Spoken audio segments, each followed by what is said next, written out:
Agent Mindless, this is HQ here. We have reports that several of our agents have been compromised by certain military assets. Your quest, if you choose to accept it, is to infiltrate the CEO of Gaming's lair and acquire data on the whereabouts of our operatives. Understood. I'll get it done.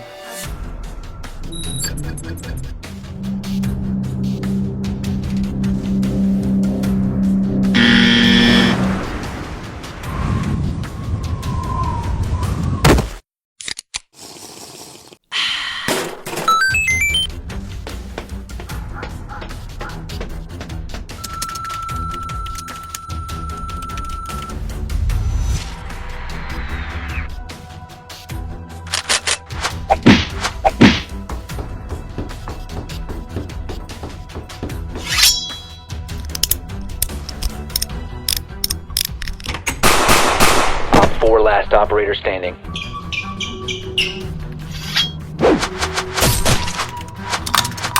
Overlord, this is Agent Mindless. Uplink complete, all ports bypassed. Good work, Agent. Do you have visual on the data? Affirmative. It's worse than we thought, sir. Remember our agents from Bohemia? Well, this is what happened to them. When developing their latest military simulation game, Arma 3, Bohemia Interactive decided to make the Greek island of Lemnos, around here, the main setting. I hereby name these islands the Setting for Arma 3. This choice of a real-world location wasn't out of the ordinary for Bohemia Interactive at all. Daring today, aren't we? With the studio based in previous maps in Afghanistan and the Czech Republic. Although, in hindsight, when it came to developing Arma 3, the devs could have done a better job in hiding their inspiration. Especially since the Greek parliament actually considered the game a potential national security risk when it was first announced. FBI, open up! Why militaries with billion-dollar budgets would rely on a $20 meal sim off Steam to plan operations around is unknown. We are going to win this war because we have A copy of Arma 3. But hey, you can never be too careful, I guess. Take him away, boys. Anyway, this Mediterranean choice was to prove unfortunate when in 2011, two Bohemia Interactive devs, Martin Pesler and Ivan Bukta, decided to take a holiday to the aforementioned island. For a few weeks, they had a grand old time, enjoying the food, cheers. relaxing on the beach, and of course, taking videos of Greek army installations. Right up until they were caught by Greek police and arrested for espionage, presumably for the videoing. Although, who knows? Maybe they forgot to leave a tip. What is the charge? Eating a meal? A succulent Chinese meal? While this might sound like a massive overreaction and a great way to kill a tourism industry, this wasn't actually the first time the Greeks arrested foreigners for photographing military installations. There's no problem, is there? Back in 2001, 12 British plane spotters, along with 2 Dutch ones, went on a holiday to the Peloponnese Peninsula to look at all the fancy Greek aircraft on display at an airstrip near the town of Kalamata. The Greek police, terrified at the mass of tourists, heavily armed with Canon and Panasonic cameras, Oh my gosh! promptly arrested the entire group. Later on, a police spokesperson would justify this decision to the press, claiming that the group was seen taking lots of notes and photographs, and as a consequence, was seen as acting very strangely. Yes, very strange indeed. You are a sad, strange little man. Luckily, a £9,000 bail was posted, allowing the 14 tourists to return to their home countries to stock up on solicitors and barristers, with the group returning to their trial a year later, armed with actual legal advice and foreign citizenship, with the added bonus of having to face lesser charges, making them extremely confident of a non-guilty verdict. Psych! Instead, 8 of them were convicted of espionage and sentenced to 3 years in Greek prison. The other 6 were hit with charges of aiding and abetting and received a 1-year suspended sentence. And that's not even mentioning the complete financial ruin most of them would have experienced after having their DSLR cameras confiscated. I am never gonna financially recover from this. So safe to say, the Greeks are not pissing around when it comes to this stuff. Oh crikey, it's the Rozzers. And were equally as trigger happy when it came to Martin and Ivan, charging the pair of espionage and imprisoning them without trial. The weightlifting and the sodomy is enough. Bohemia, that's the company, not the region, quickly denied that the men were actually sent to Lemnos on an actual scouting mission and claimed that the initial design of the island was already finalized. Shop is closed. Meaning very little could have actually been added on even when the pair had returned with the supposed company-requested pictures. Years of Photography. training wasted. The Greeks, however, had none of it and continued to detain the men. Mauled seed cope. In fact, things got so bad that the Czech president ended up writing to his Greek counterpart to make sure he was aware that his police force was basically going around arresting tourists for having the gall to take photos. The Greeks responded by denying the duo bail. Mauled seed cope.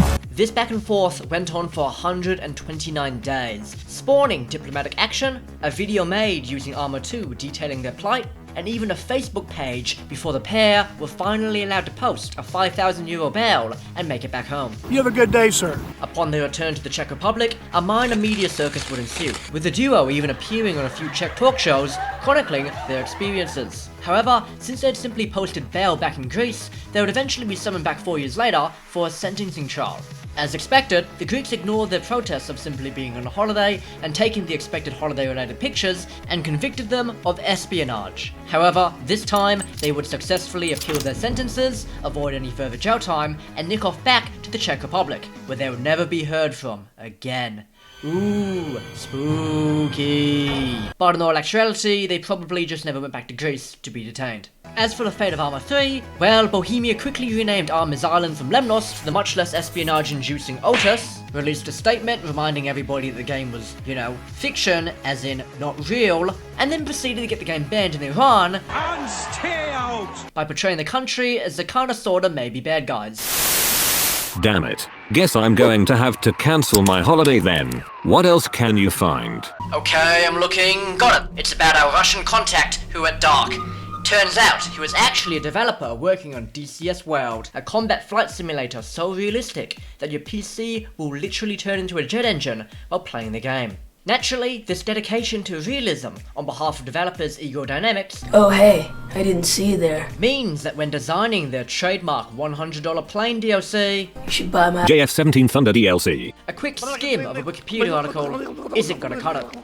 Instead, ED do the unthinkable and actually venture into the references section of said Wikipedia article in their quest for the most minute of information. While designing declassified aircraft for use in game, such as World War era Spitfires and Cold War era, I'm just not gonna say that word, is relatively straightforward, barring having to read through all of this crap, Can you teach me to read? developing DLC featuring modern aircraft is a much harder task, specifically because your average Department of Defense employee is unlikely to give out F-22 schematics to every game dev who asks nicely. So can we? Receive the top secret documents. And so a problem presented itself to Ego Dynamics when designing the DCS version of the F-16 Viper. How could they possibly assemble a true-to-life model of the plane when the fighter was still being used by dozens of air forces the world over, most of whom probably wouldn't be swayed by a free DLC code? While one could pull a War Thunder and try to piece together accurate numbers using declassified documents and a hefty dose of artistic interpretation, the boys over at ED were seemingly fixated on the white whale of ultra-realism. Call me Ishmael. And were determined to acquire accurate schematics of the Viper, no matter the cost. And so, off went loyal employee Oleg, who was tasked with doing exactly that. But the big question on everyone's minds was where Oleg would even find such info. Where are they? Because it wasn't as if a listing for flight manuals would suddenly appear on Facebook Marketplace. Because they didn't. They appeared on eBay instead. Would you like some Flight manuals. Yep, that's right. The same website that deals with $5 turbos. No, Mom, it's a Civic SI. And traffics your nephew's Pokemon cards. Apparently also happens to be your one-stop shop for military documents. And pretty soon, Oleg stumbled across a listing for F-16 flight manuals that were just begging to be bought. Even better, these manuals were for the obsolete Block 15 variants, which were several years out of date. Last year's model. That's cute. And unlikely to still sit in the S tier of classified material, making them fair game for research. All that was needed now was a credit card, an internet connection, I don't know what to tell you, boss. Your modem's fucked. and an auto-bid bot coded by some Chinese guy on Oleg's Discord server. Oh yeah, wow, very creative. Racist fuck. There was only one problem. Oleg was Russian. Russia is not a part of the US. Nothing but top-tier geography in this channel. The International Traffic in Arms Regulations prevent selling military goods, such as guns, bullets, spare parts, and, you guessed it, equipment manuals, to foreigners without permission from the Department of Defense. It's them immigrants. The problem was simple. The solution, however, was even simpler. Instead of performing some dual citizen trickery, or hiring Black Ops mercenaries to extract the manuals from the US, Remember, no Russian. Oleg apparently just found some random DCS fan in Texas and had him bid for the manuals on eBay and post them straight to Russia. In fact, Oleg decided to go a step further and turned his research Technology secured. into a lucrative side hustle in which he brought up the manuals he needed for game development. Hold your horses, honey. I've got flight manuals, Gobbled up all the classified info he could find before pawning them off to buyers the world over once he was finished. And we're not just talking about data for the F-16 either. Oleg was also trading in manuals made for the F-22 and F-35, both of them being jets that are still in service with the US Air Force, and therefore highly protected by Uncle Sam. Once again, keep in mind, this was all done via eBay. The same website that screws up the delivery of a guitar pick The hell is this? is apparently reliable enough to facilitate a worldwide military document dealing business. By 2016, Oleg had developed quite a name for himself, enjoying a network of buyers as far as Japan, Germany, and even Australia, to the point where eBay stepped in and warned him that what he was doing was completely, utterly illegal. Oleg didn't care. And pretty soon found himself at the center of a Department of Homeland Security investigation, who wanted him for all kinds of stuff. Oleg didn't care.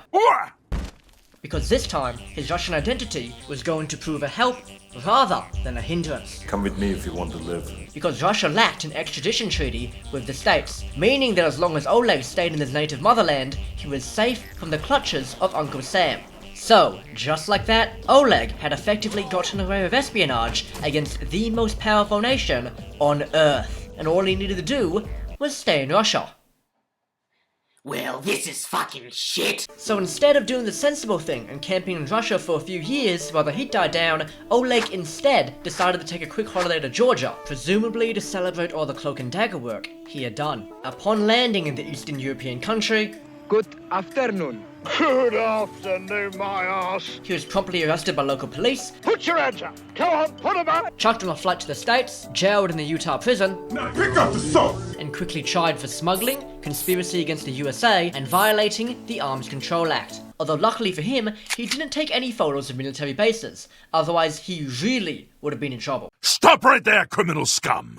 Suffice to say, since the Yanks went to all this effort to beg and drag Oleg all the way to a US courtroom, the prosecution won the case handily. While Oleg did try to argue that since the manuals he was buying and selling weren't up to date, he wasn't exactly trading in state secrets, I rest my case. the judge wasn't hearing a word of it and slapped him with a 1-year prison sentence and, depending on which source you read, a one-way deportation back to Russia. Well, this is fucking shit. As for Oleg's text and accomplice, he was apparently let off scot-free. He was charged, of course. Please let him out! But since he agreed to testify against Oleg, He touched us here? and quite possibly because he was American, he just walked out of the courtroom the week after with all charges dropped. I know, I can't believe it either.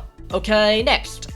Ego Dynamics would also escape without a scratch, employing the extremely effective strategy of throwing an individual to the lions and walking away, putting out a statement that basically claimed Oleg was a rogue agent when making these dealings, and not even a part of the Viper development team to begin with. Whether this claim was actually true, or just a quick and easy way to save face amidst the major scandal, I didn't do it. is unknown.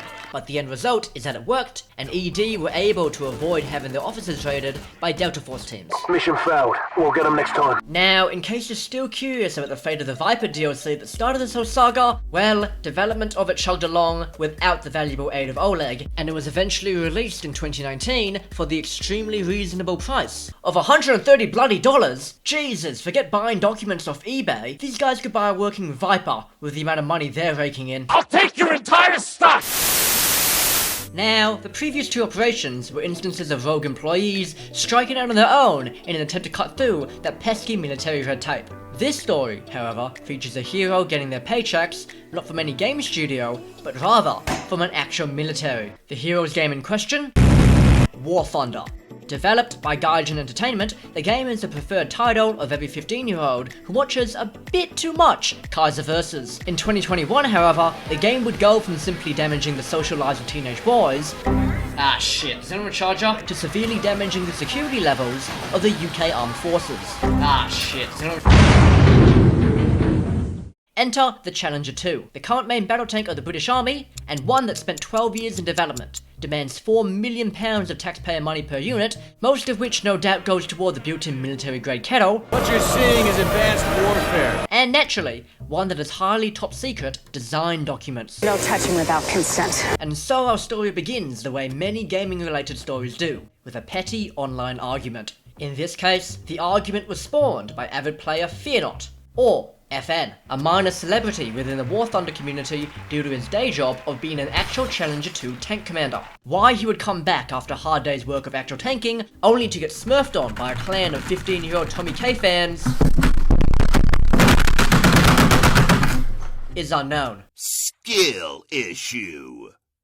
Fear Not, unlike most in the forums, actually had an extremely specific complaint that went beyond "Who do? Make Challenger 2 stronger, noob." According to him, the Challenger 2's turret mantlet, which is this, was actually stronger and thicker than the War Thunder devs had rendered it in-game. Boy, I really hope somebody got fired for that blunder.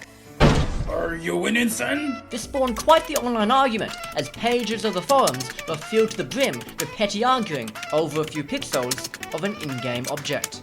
But FN laughed at all these naysayers, and, in a massive game end for all who opposed him, decided to swipe classified tank schematics from his desk and upload them to the forums for literally everyone to see. This wasn't a case of simply taking photos of an airbase. Hell, it wasn't even a case of buying files off eBay under the supervision of your local CIA wiretapper. This was leaking the armor thickness of a tank. Something that literally depended on its armor to survive in combat. Even worse, FN was a Challenger 2 tank commander himself, meaning he had effectively gifted Britain's enemies a way to kill him and his mates in the middle of a battle. I'm in danger! FN did have a defense, however. Although as of today, the schematics have been scrubbed from the internet, for obvious reasons, they were apparently stamped with a very convenient unclassified label, meaning that they were actually fair game to copy and disperse to an entire legion of nerds on the War Thunder forums. But despite this extremely convincing story, sure, that's cute, Gaijin was still beholden to address this massive leak and quickly got on the horn with the Ministry of Defense, who told the devs that while the documents were certainly legit, they never ever received the unclassified stamp.